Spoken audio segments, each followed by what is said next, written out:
Nosso estudo de hoje está na Epístola de Judas, capítulo 1, versículo 10. Estes, porém, dizem mal do que ignoram, e naquilo que naturalmente conhecem, como animais irracionais se corrompem. Emmanuel vem comentar na lição 48 do livro Caminho, Verdade e Vida, guardai-vos. Em todos os lugares encontramos pessoas sempre dispostas ao comentário desairoso e ingrato relativamente ao que não sabem. Almas levianas e inconstantes não dominam os movimentos da vida, permanecendo subjugadas pela própria inconsciência. E são essas justamente aquelas que, em suas manifestações instintivas, se portam no que sabem como irracionais. Sua ação particular costuma corromper os assuntos mais sagrados, insultar as intenções mais generosas e ridicularizar os feitos mais nobres. Guardai-vos das atitudes dos murmuradores irresponsáveis. Concedeu-nos o Cristo a luz do Evangelho para que nossa análise não esteja fria e obscura. O conhecimento com Jesus é a claridade transformadora da vida, conferindo-nos dom de entender a mensagem viva de cada ser e a significação de cada coisa no caminho infinito. Somente os que ajuizam acerca da ignorância própria, respeitando o domínio das circunstâncias que desconhecem, são capazes de produzir frutos de perfeição com as dádivas de Deus que já possuem. Volta e meia, a gente no estudo da doutrina espírita, a gente remete o nosso estudo ao capítulo 3 do Evangelho, que trata dos mundos. Ele faz uma classificação, vem dizendo, trazendo a ideia de que há várias moradas na casa do Pai, que não existe nenhum lugar no universo que não esteja habitado, mesmo a nossa ciência, até os dias de hoje, não tendo ainda verificado vida parecida com a humana, idêntica à nossa aqui, né? E nem uma espécie de vida, mas diz para a gente tem vida, e falando sobre o estado moral desses planetas. Quando vai falar do nosso, que é o que a gente conhece, eles colocam o nosso mundo no segundo degrau. Falam que tem os mundos primitivos, onde estão as primeiras encarnações daqueles espíritos ainda saídos da mão do Pai, ainda muito próximos da ignorância, simples e ignorantes. Então, ainda não tem nem a inteligência desenvolvida e nem a moralidade desenvolvida.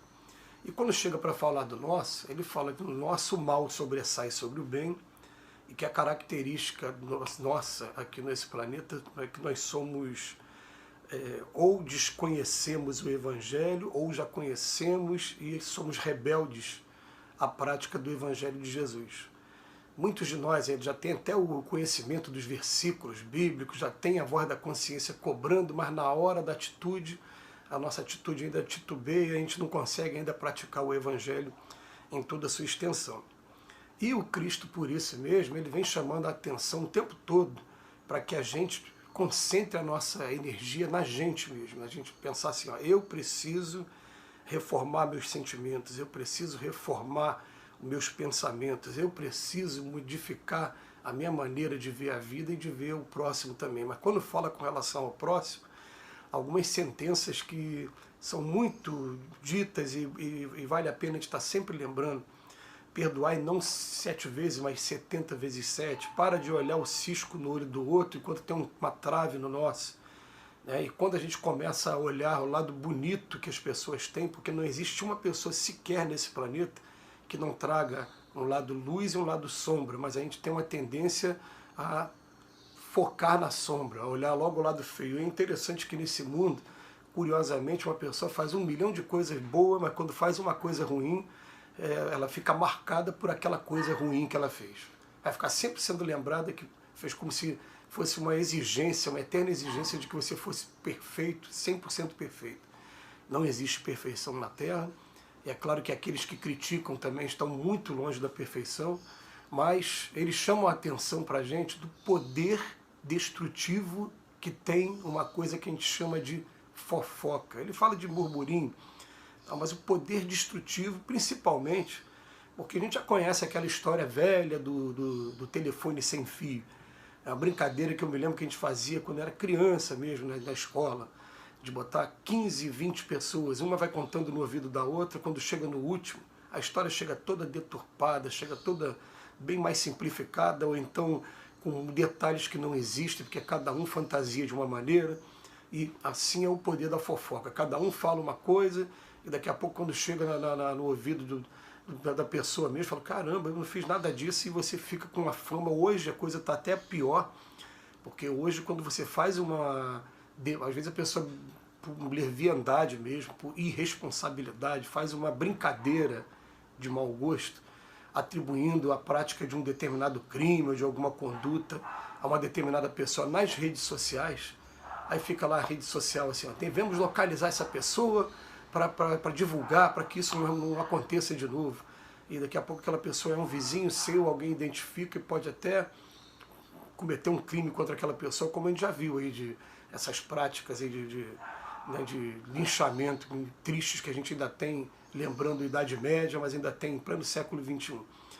Então quando a gente começa a estudar o Evangelho de Jesus, Emmanuel termina dizendo aqui pra gente, ó, somente os que ajuizam acerca da ignorância própria, respeitando o domínio das circunstâncias que desconhece, são capazes de produzir frutos da perfeição e perfeição com as dádivas de Deus que já possuem. Somente quando eu reconheço o meu estado ainda, eu olho para mim e falo assim, caramba, por que eu estou nesse mundo?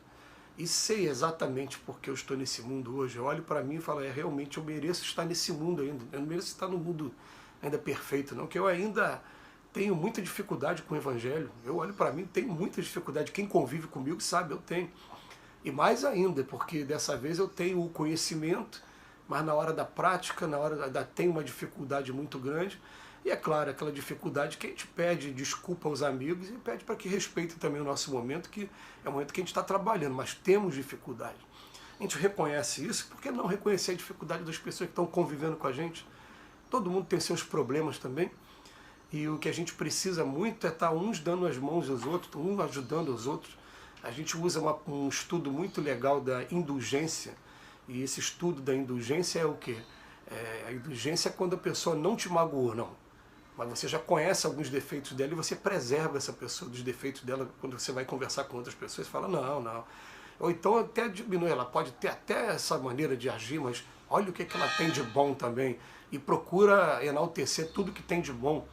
Eu lembro que num dos evangelhos que não estão canonizados na Bíblia, que foi localizado no Mar Morto na década de 40, tem momento que Jesus passa com os discípulos perto de um cachorro morto, e os discípulos, é claro, com aquele ar de repugnância ante aquela visão da decomposição da carne do cachorro, e Jesus está olhando para aquilo e falando, olha que arcada dentária bonita, olha como é que esse cachorro tinha um dente bonito. Então até naquele momento ali, o que fica de lição, Jesus estava vendo o lado bonito, não estava vendo o lado feio. O lado feio todo mundo tem, mas ele está olhando o lado bonito, porque dali investe naquela luz, aquela luz aumenta cada vez mais, e daqui a pouco vai cobrindo também o resto de sombra que a gente tem, e é assim que todo ser humano evolui, todo espírito evolui. Então a gente tem que começar a ter essa visão também, né, de se poupar de alguns comentários, de murmúrios, enfim, porque você pega um versículo desse, Judas está sendo bem rigoroso até em suas palavras, né?